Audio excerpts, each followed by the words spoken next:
cas de Burundi est vraiment attristé que les femmes détenues dans la prison de Muyinga arrivent au terme où elles doivent faire une grève de la faim pour réclamer leurs droits.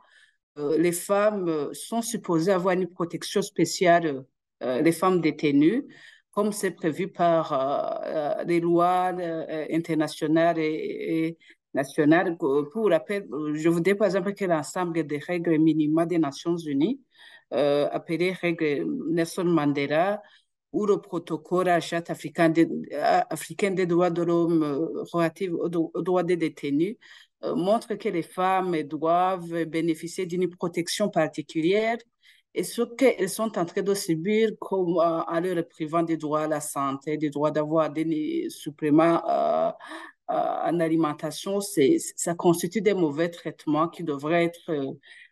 gérés au niveau qui devraient être bannis dans les prisons du Burundi. Donc, c'est vraiment regrettable que l'administration de la prison se comporte comme peut-être en train d'infliger des punitions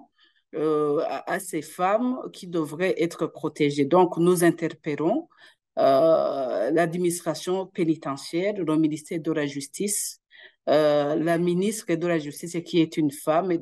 pour qu'elle s'occupe, qu'elle prenne en main la question, la ministre arrive sur le terrain ou bien qu'elle envoie une délégation pour que ces femmes soient écoutées. Surtout que la journaliste Foliane Irangabié, qui est toujours malmenée, et qui est d'ailleurs incarcérée injustement, ne soit pas toujours en prétexte pour violer les droits de ces femmes détenues. Donc, nous interpellons il y a une commission justice qui devrait se saisir pour résoudre, s'impliquer activement dans la résolution des cas typiques. Il y a la Commission nationale des droits de l'homme qui devrait agir. Donc, au point où on arrive à ce que les femmes fassent vraiment une grève de la faim, c'est déplorable.